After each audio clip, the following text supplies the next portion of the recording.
Well, we've lost an incredible Australian, a household name, a friend to many of us, and a brilliant entertainer overnight. And I think we all have every reason to feel saddened by his passing. Bert Newton was the quintessential Australian entertainer. I really can't think of anyone else who's been so popular for so long on radio, television, and of course on the stage. And even when he played Don Lane's sidekick, it was Bert who so often stole the show. We'd all be staying up later to see Bert take off all kinds of characters, including singer Demis Roussos.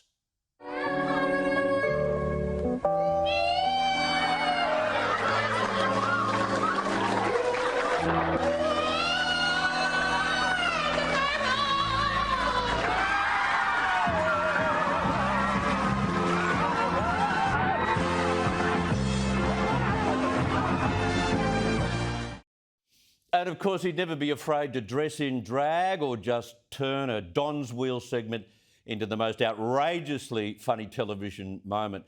And like Billy Crystal is to the Oscars, Bert was to our Logies, even when he made that classic faux pas, which angered the great Muhammad Ali. Who out there wins this, it will be a shock.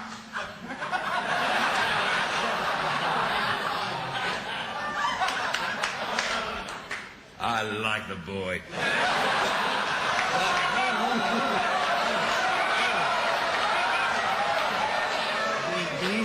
Did you say Roy or boy? I like the boy. There's something wrong with saying that?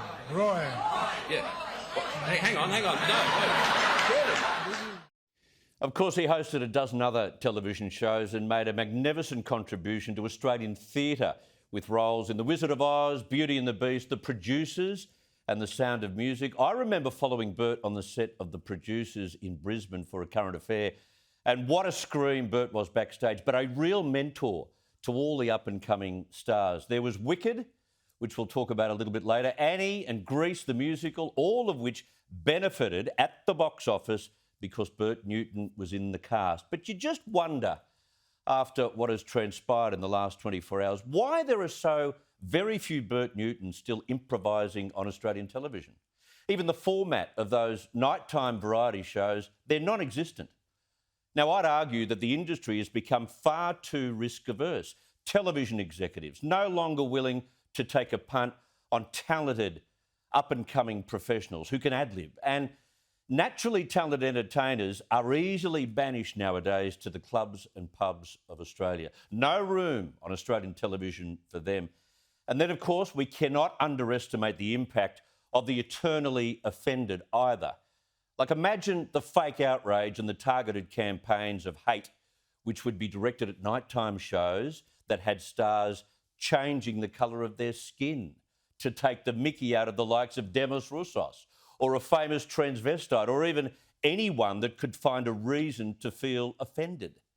It is so disappointing that Australians have fewer belly laughs like we used to when we watched Bert full swing on television. And it's disappointing that we've become so cynical and scared of having fun in this country through unscripted live comedy. The industry, of course, I think they've just simply lost the courage. The audience has lost that wonderful, spontaneous style of entertainment. But Bert was the last of a dying breed. Skilled and quick-witted, he was truly an Australian icon, without any ponce, no ego, no tantrum in particular. He was in real life the way we saw him on screen. A bloody great bloke with enormous energy and presence.